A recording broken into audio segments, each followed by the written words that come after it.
cara mengokulasi kita harus siapkan entres. Jadi ini sudah ditebang, sebenarnya tadi harus nebang entres dulu. Nebang ini hati-hati, harus melihat daun yang tua dan minimal 10 cm dari tunggulnya. Tunggulnya dipotong. Jadi mengambil entres ini dan membuang daunnya ini juga harus hati-hati. Ini seperti ini, jangan sampai sembarangan. Ini harus pakai perasaan. Jangan sampai melukai mata dalam. Ini jangan sampai luka di mata okulasi ini. Seperti ini caranya. Jadi setelah itu ini sudah jadi entres siap dipasang, berarti tinggal dikerjakan. Selanjutnya di okulasi ini anak buah, tanya dengan anak buah saya ini, melihat langsung. Tuh caranya seperti itu. Ini kita persiapkan jendilanya ya, dengan lebar maksimal sepertiga daripada batang lebar lilit batangnya tadi.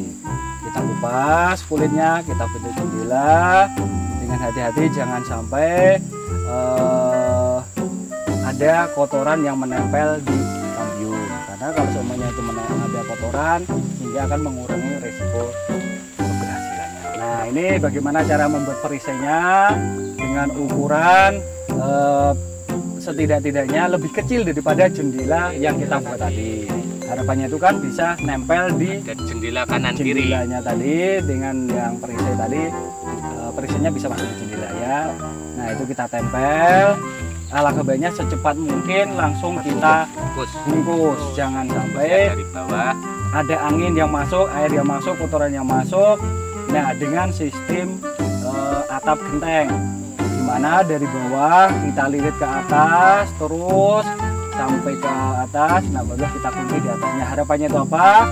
Dengan sistem ini tadi, air hujan, air tadi tidak masuk dalam perisai ini tadi. Karena kalau ini tadi kemasukan air, maka akan membuat busuk perisainya, sehingga akan mempengaruhi keberhasilan okulasi. Jadi ya sebenarnya enak aja Pak. Satu batang ini tidak sampai 1 menit sudah selesai. Tinggal bapak-bapak semua tadi keterampilannya saja. Semakin sering melakukan okulasi, kecepatan pun akan terbentuk dengan sendirinya.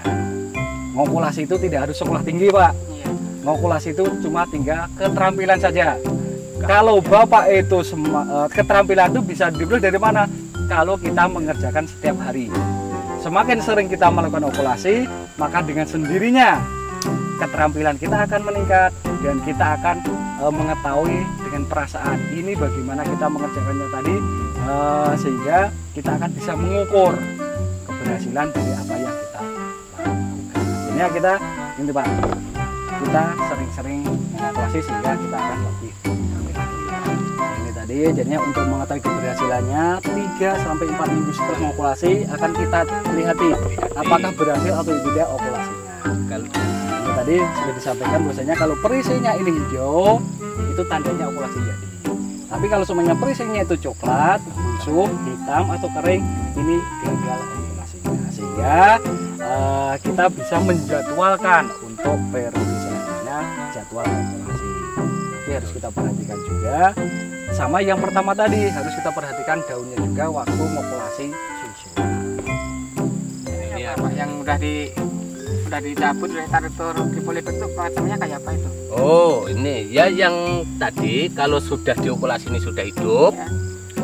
Sudah hidup toh, sudah 3 hari bukaan dan itu harus diserong dulu. Diserong dan nyerong pun jangan sembarangan. Serongan tuh harus miring ke belakang, jangan menghadap ke mata okulasi. Tujuannya apa? Tujuan air itu kalau kena hujan, air itu berarti runtuhnya ke belakang, tidak. Dan juga yang paling pokok ini getah. Getahnya kalau serongan itu menghadap ke sini, itu ini kena getah akan mempengaruhi pertumbuhan berikutnya. Jadi getah itu bisa ke belakang. Jadi setelah dicabut minimal akar tuh 18 cm minimal. Soalnya ukuran standar nasional plastik polybag itu 35. Jadi minimal 18. Kalau yang anjuran tuh 25 sampai 35. Tapi minimal 18 cm itu tadi. Jadi setelah dicabut dibuangi akar serabutnya, dipotong ukuran 25 sampai 35, tapi kalau nggak cukup 25 minimal yang 18 tadi masih bisa masuk standar. Setelah itu baru bisa ditancap di polybag. Tadi kan sudah diterangkan kenapa harus dipotongnya itu tadi membelakangi arah. Nah ini seperti tadi miringnya tadi, jangan sampai airnya tadi masuk di perisai, tapi di belakangnya. Ini yang harus kita perhatikan juga nih Pak. Jangan sampai nanti kita membuat pas salah perlakuan, salah dalam melakukan kegiatan akan merugikan kita. Nah, setelah ini tadi kita potong, kita serong selama 3 sampai 7 hari baru kita cabut.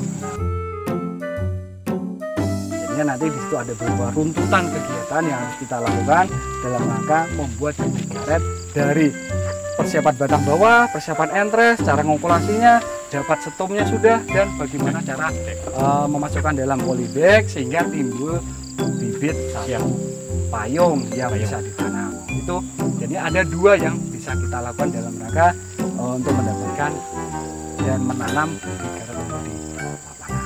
Ya ini Pak yang bisa disampaikan. Mungkin ada yang ditanyakan.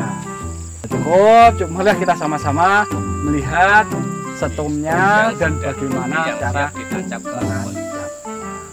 Ya mari Pak, kita coba sama-sama ke sana Pak. Ayo kita silakan.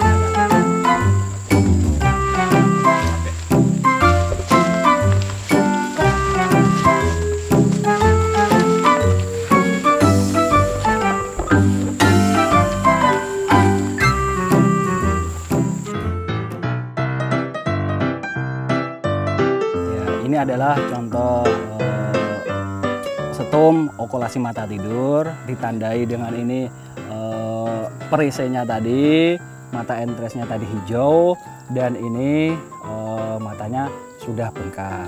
Terus ini panjang akarnya minimal tadi adalah 18, tapi memang alangkah baiknya 25 sampai 30, tapi 18 cm pun sudah masuk standar. Ya. Ini adalah namanya setum okulasi mata tidur. Ini pun bisa langsung kita tanam di lapangan, bisa juga kita masukkan dalam polybag ini tadi. Nah ini adalah setelah 2 sampai 3 bulan maka timbullah ini tumbuh yang dari matanya tadi ini akan tumbuh tunas baru. Nah, untuk membentuk satu payung ini diperlukan 2 sampai 3 bulan. Nah, kalau 3 bulan ini nanti kan daunnya tunasnya tua, pecah, akan membentuk tunas yang baru lagi.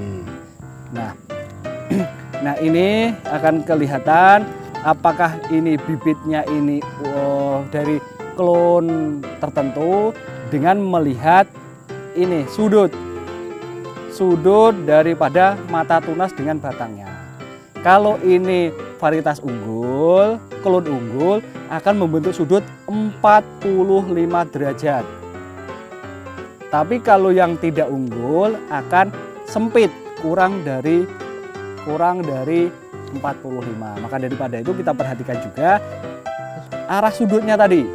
Sudutnya harus 45 derajat. Itu adalah ciri daripada klon unggul, entah itu dari klon PB260 ataupun yang PB235 maupun dari yang lain akan membentuk sudut 45 derajat. Ini yang harus kita perhatikan. Selain itu pula kalau nanam dalam kondisi daunnya ini tua, jangan daun muda. Selain itu pula yang nanam jangan sampai lebih daripada payungnya 3, jangan lebih daripada payung 3. Karena apa?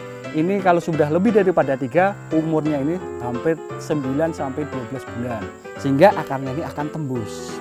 Dengan sendirinya akan mempengaruhi resiko kematian penanaman di lapangan. Alangkah baiknya nanam kondisinya 1 atau 2 payung harus sudah kita tanam di lapangan. Ini akan mendapatkan keberhasilan penanaman yang 99,9%.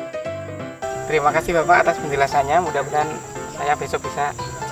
Terima kasih Bapak. Ya sama-sama Pak. Mudah-mudahan Bapak bisa melaksanakan. Alhamdulillah, di senang lapangan. sampean bisa melihat ke sini. Ya.